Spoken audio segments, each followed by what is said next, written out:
So if you missed the podcast last week, that was kind of the where we talked about my couple days of scouting in Nebraska before I hunted.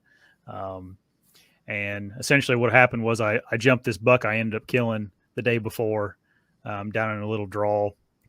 Just go back and watch that episode, and there's a lot more than that to it. But so opening morning, that the podcast was the night before season started, and then opening morning, I didn't hunt. I actually got up pretty early and got out in the kind of around the area I was going to hunt and just did some glassing. And something I was going to mention, it was like it's actually super hard to scout that place on foot. Um, I went into a different area just in the morning there, mid morning, thinking I'd be able to maybe do a little bit of scouting on foot and jump more deer. Um, and the way those draws were and stuff, it just was almost impossible to kind of get down in them without, um, and being able to be, intrusive enough to scout without bumping deer out of the draws. So You anyways, I almost got spent, to creep into them to hunt. yeah, exactly. And then, like I said, that's why it was so hard to just actually get down in there and just lay eyes on what was going on in one of them. And that's why I think a lot of people out there they just sit back in glass and see what's coming out of those areas and then make a move from there, which is not what happened to me, but that's that's an effective way of doing it too. But I mean, looking at some of those maps and stuff though of that property, you could make some pretty good assumptions on deer travel in there. yeah, It looked to me like a guy could dive in at spots based on a map and not pre-scout it, but scout it the day you're going to hunt it. yeah, And still have a backup. Have enough time that you have a backup. You can back out and go hit another spot if it doesn't look good. well, But go ahead. But there was some really good land features there. Looking at that with you, looking at the maps with you while we were talking. Yeah, and I think that's a pretty common thing out west. Is like a lot of it's open, and so like there's only so many places deer really can be. Mm-hmm. And on this particular property, it was open with some like pine and oak draws. Yeah, so how hot was it? It was 94 whenever. So they're not sitting out in the open sun. No, right. Down in those bottoms. Yep. So then when you know that, you can kind of look at how they're coming in and out of there. And when it's open terrain like that, it kind of has that swamp effect where there's only so many places where there's oak trees and acorns are king right now. Yep. Yeah, that's exactly right. And there was only so many draws on that property. There was just a handful of them. So you had, you kind of, my plan was if I wouldn't have killed that buck that first night, obviously I knew that there was deer in there, or that buck was in there. But if I didn't see him, I would have just moved to the next best one until I got on him. Because those deer weren't going to stay out. They weren't going to bed out there in that open field when it's 94 and the sun's beating down on them.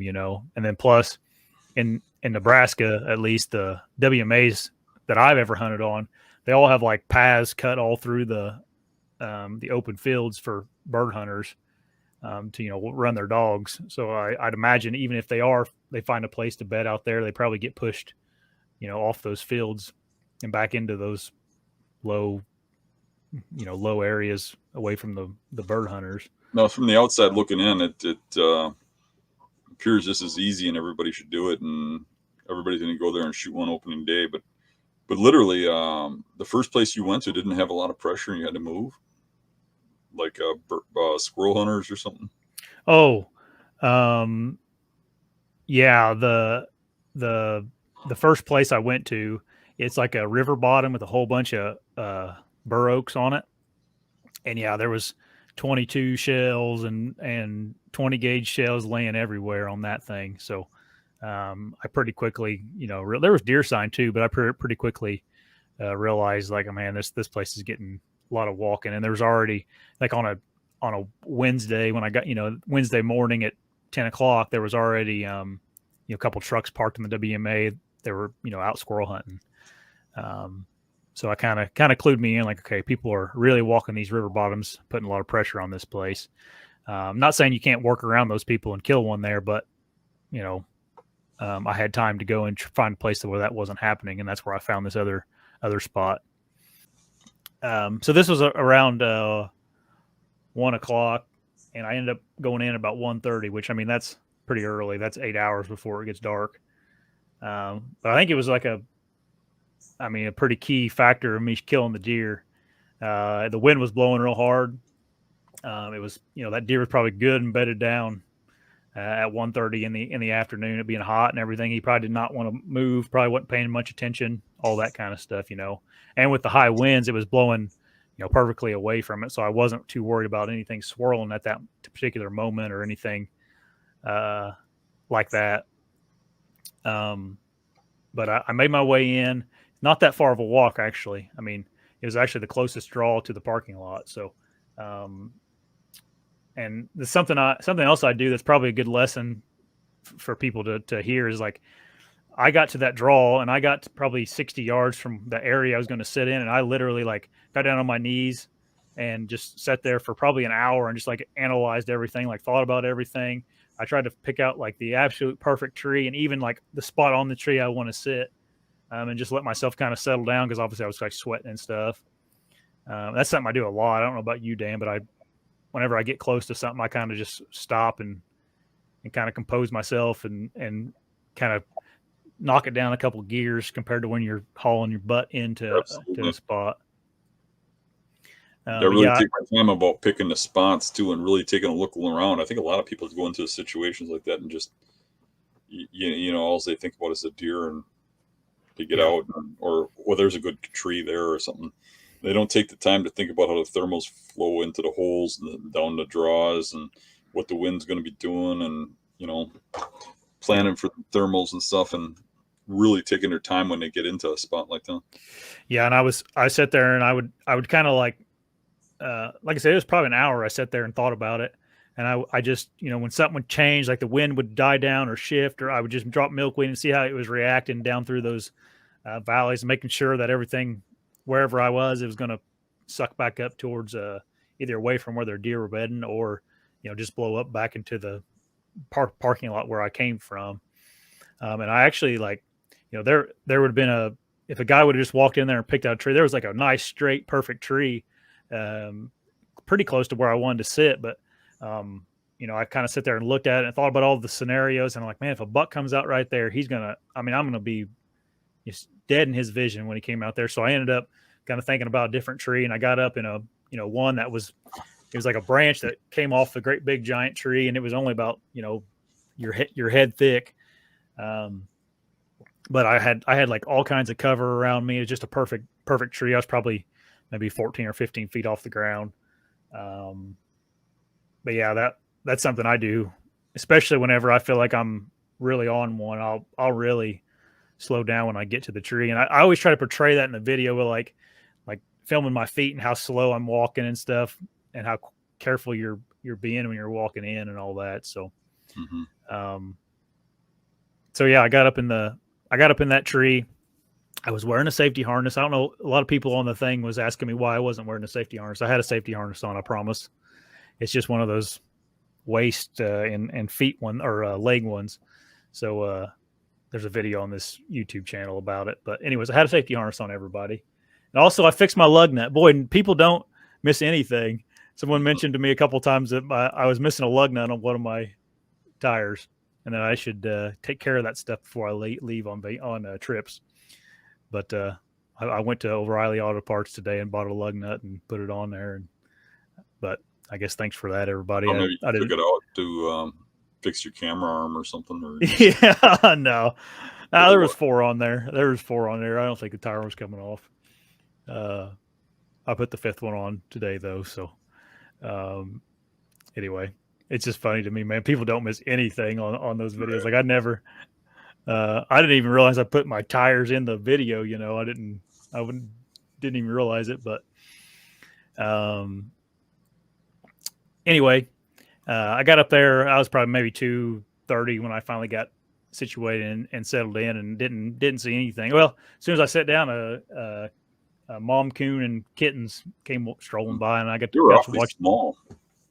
Yeah, they were, weren't they? The ones I got coming in now are almost all without mom now. Oh, really? They're really large, yeah. But they do have like the yearling coons will have late babies, and that must be what the case is with that one, because they were Yeah. awfully small. Yeah.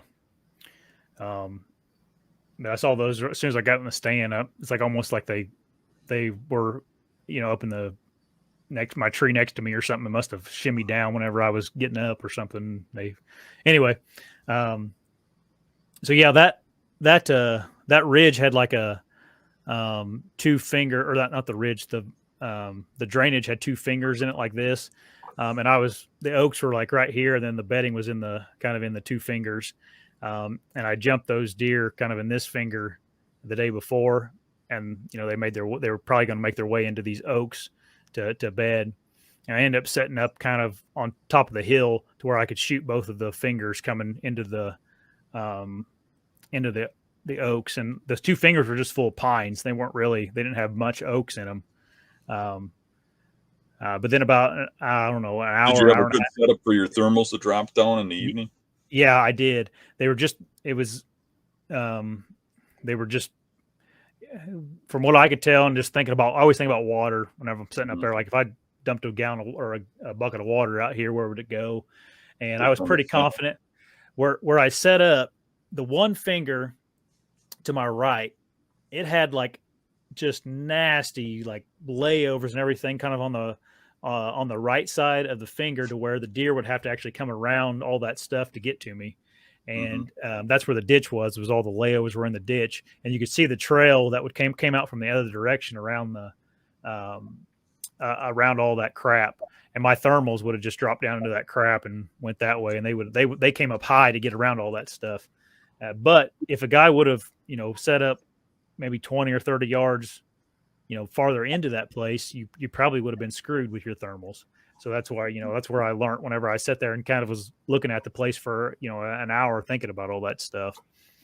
And it kind of eliminated some trees for me before I got set up, because of the way the thermals were dropping.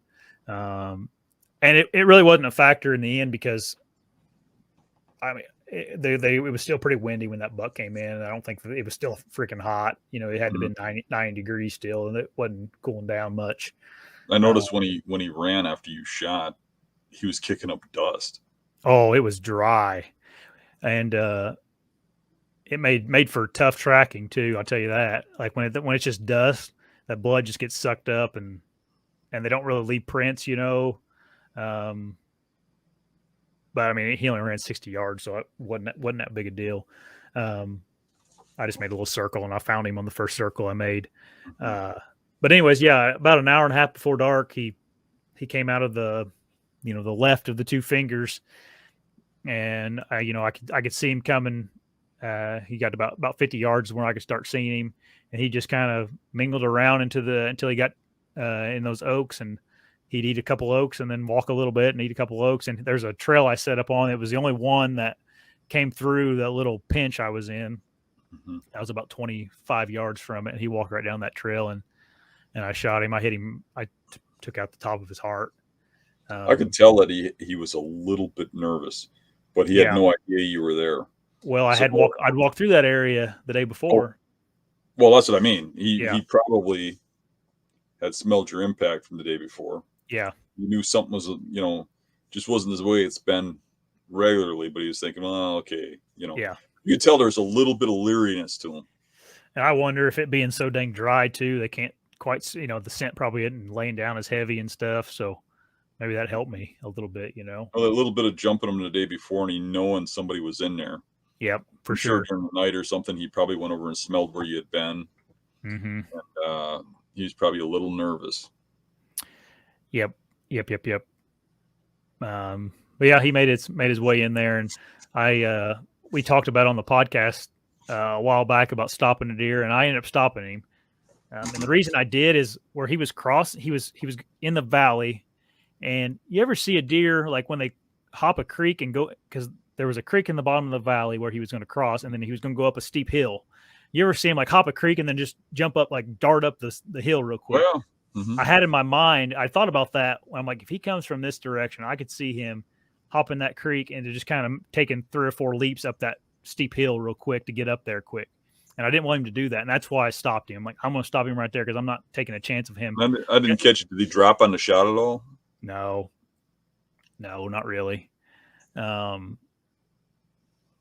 yeah, I had made up my mind. Like, if he gets to that creek right there, I'm stopping him and shooting him right there because I don't want him to get on the other side of that creek and take off on me. You seem pretty excited. That's the most excited I've ever seen you. Yeah, I get like that way. Peace dance.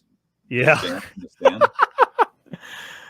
Yeah. A lot of people have told me they like that. Hopefully, maybe that'll be a new thing. I have to do a new dance every time I shoot one. Yeah, I get all kinds of fired up after I shoot one.